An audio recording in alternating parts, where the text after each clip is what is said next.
e dizer que acredito que esse é um debate sempre pertinente para a questão da educação superior e da educação como um todo.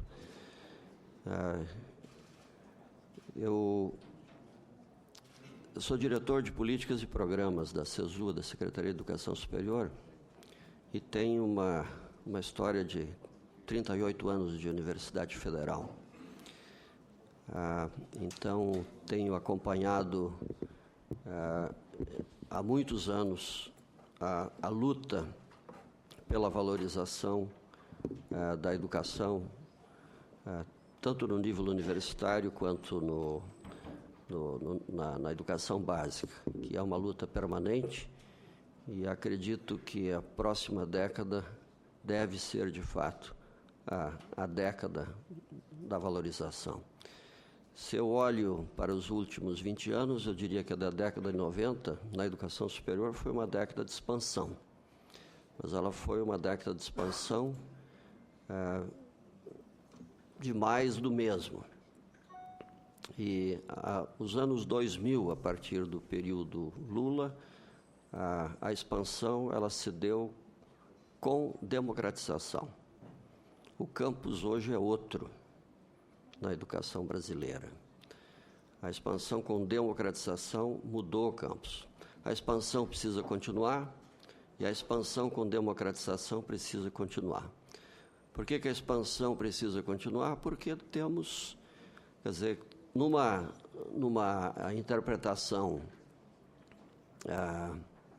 já ajustada, ou seja, considerando os formados na faixa etária de 18 a 24 anos, na educação superior, nós chegamos a 20% de taxa de escolarização líquida. Isso é a metade do que os países da Europa já tinham há várias décadas.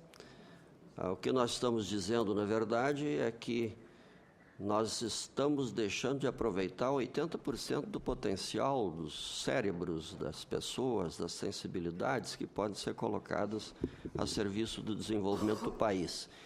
Então, não é de números que nós estamos falando de pessoas. Por trás de cada número desse tem uma pessoa.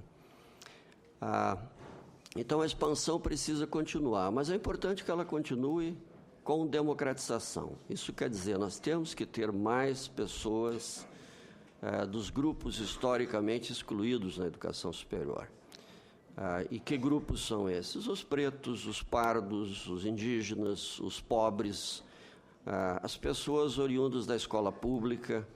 E aí, por exemplo, a lei das cotas teve um peso extremamente importante, mas tem todo um conjunto de programas, e eu hoje tenho o privilégio e também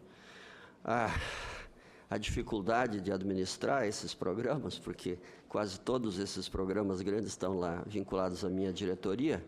Eu estou falando de programas como o ProUni, como o SISU, o Programa Universidade para Todos, o SISU, o Sistema de Seleção Unificado, também o FIES, agora o novo FIES que nós estamos construindo. Ele passa diretamente à diretoria de políticas para um monitoramento melhor, mas também um conjunto de outros programas, como Bolsa Permanência, e mais. Não há um programa que não tenha vinculação com a questão da democratização. Mesmo o grande programa de extensão que nós temos hoje, que é o ProEST, que é um programa de 85 milhões de reais, que valoriza a extensão universitária, como nunca antes se tinha valorizado, nem se tinha reconhecido, ou agora com o programa Mais Cultura. Todos esses programas estão vinculados à minha diretoria. Mas eu quero dizer, então, que quando a gente fala em democratização, nós estamos falando de coisas muito concretas. Vamos pegar um programa como o ProUni, que foi muito criticado. E eu devo dizer o seguinte, eu participei da equipe que escreveu o plano de governo ainda do primeiro candidato Lula, da primeira eleição. E tenho orgulho de ter participado. Acho que avançamos nas 25 linhas de ação que foram lá colocadas. Em algumas avançamos muito mais do que nós tínhamos previsto. A questão, por exemplo, da criação de bolsas com recursos extra-orçamentários, que depois gerou o ProUni. Mas o ProUni foi muito criticado, até em geral, pela esquerda. Foi muito criticado, porque deveria colocar esse dinheiro nas instituições públicas. E eu, pessoalmente, sempre fui um defensor intransigente também da educação pública. Só para ajudar, há controvérsia aí quando a esquerda...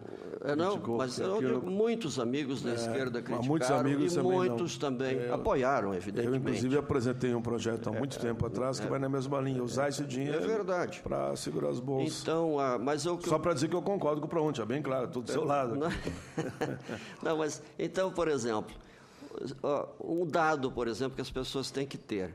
O ProUni já formou mais de 430 mil pessoas. O que quer dizer 430 mil? Isso é muito ou é pouco? Ora, todas as 63 universidades federais juntas formam em torno de 100 mil por ano. E são 4 gerações e meia de formandos de todas as universidades federais juntas. É muita gente, todos carentes. Todos carentes. Então, o perfil do campus mudou muito lá no setor privado. Estou falando agora do setor privado. Mas ele também mudou pelo FIES, por outros caminhos.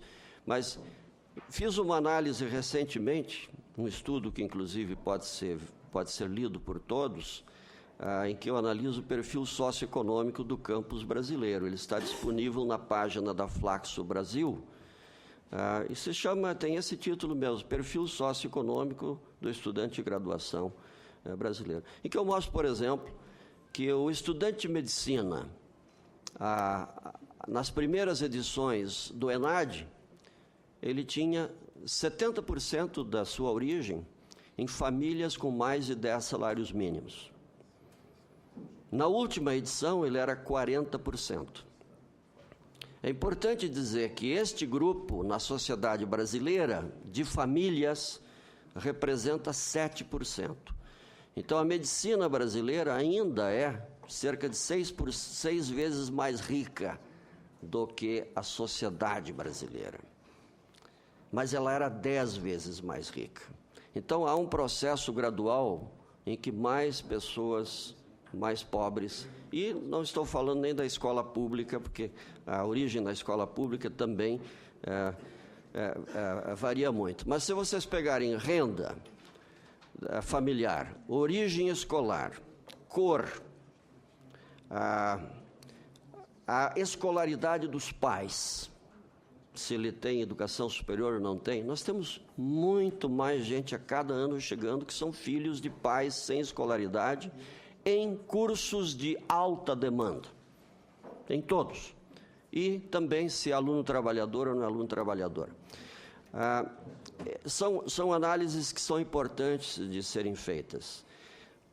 E eu gostaria também de citar ainda, então, no setor público, os grandes programas que foram criados. Como eu disse, eu tenho 38 anos de universidade pública.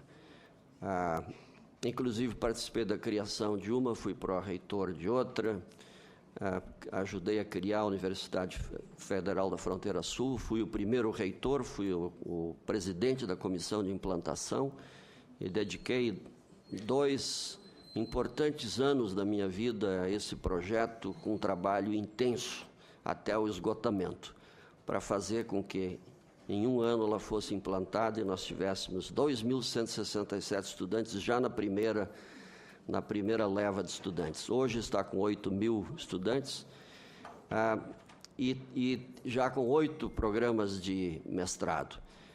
Por que eu estou citando isso? Porque isso fez parte de uma política de democratização e de interiorização das universidades federais.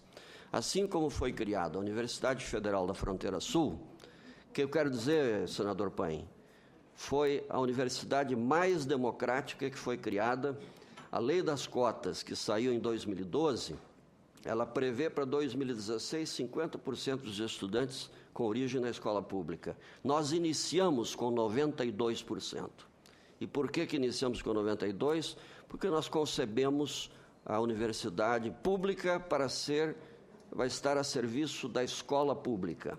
Então, ela foi concebida de outra forma. E hoje, com a lei das cotas, precisou de fazer alguns ajustes, ela está com 86% em todos os cursos. Ou seja, e a lei está prevendo 50% para 2016. Bom, vocês podem dizer, mas a lei é tímida. É tímida. Só que a lei foi importante porque ela fez isso para todos os cursos e turnos. Ou seja, para cursos de altíssima demanda, de média demanda, de baixa demanda.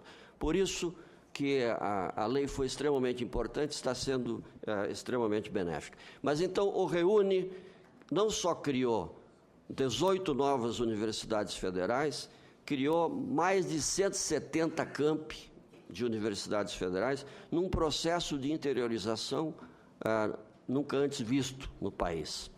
Isso significou, evidentemente, investimentos pesadíssimos. Isso significou a abertura de concursos para professores, para técnicos, concursos que estavam encerrados na década anterior. E eu quero dizer que esse processo de recuperação das universidades federais, colocando-as novamente na centralidade da educação superior, foi um processo extremamente importante. Eu gostaria de ainda falar um pouquinho do SISU. Hoje o SISU é também um programa importante porque ele está combinado à lei das cotas. E porque ele está combinado à lei das cotas, ele também está tendo uma contribuição extremamente importante para que a Universidade Federal Brasileira tenha a cara do Brasil, da população brasileira.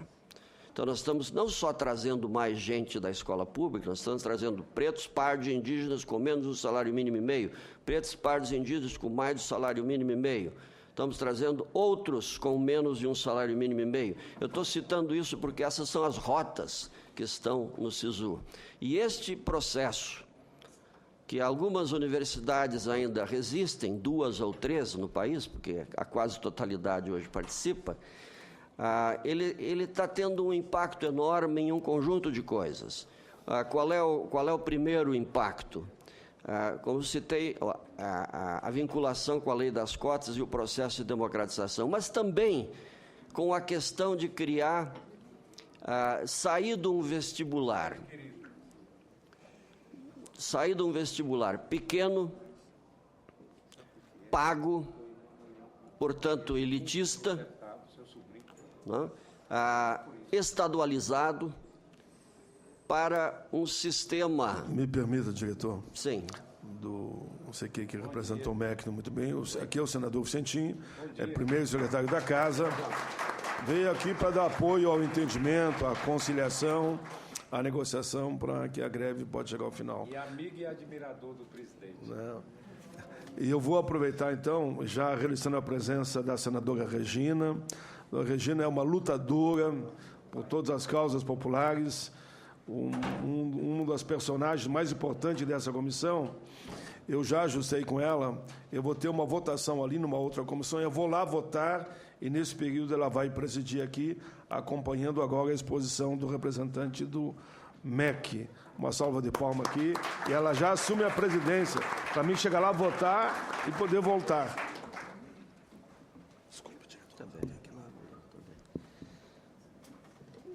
Então, só para resumir essa questão do SISU, eu disse que nós estamos saindo de um vestibular que é pequeno para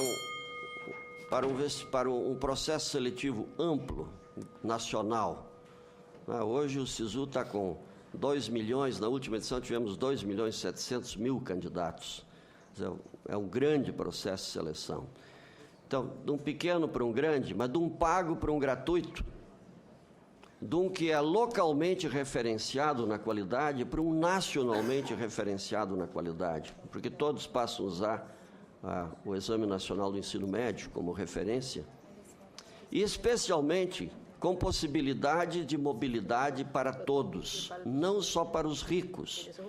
Os ricos podiam pegar o avião e fazer vários vestibulares. Lembro da época que eu era pró-reitor de graduação, a grande disputa entre os pró-reitores de graduação era garantir que nós fizéssemos nossos vestibulares coincidir, porque senão as pessoas faziam vestibular lá no Paraná, faziam lá em Santa Catarina, aliás, a bancada catarinense aqui está bem representada, estamos entre 3 na mesa, mas fazia lá em Santa Catarina, fazia no Paraná, fazia no Rio Grande do Sul, passava em todas e daí ficava, inclusive, ocupando uma vaga no papel, que na prática ele não ocupava. Então, o curso de medicina da Federal de Santa Catarina, nos anos 90, iniciava com 8% de evasão. Era uma evasão falsa, porque ela na verdade, estava sendo ocupada por gente que tinha passado em outros vestibulares.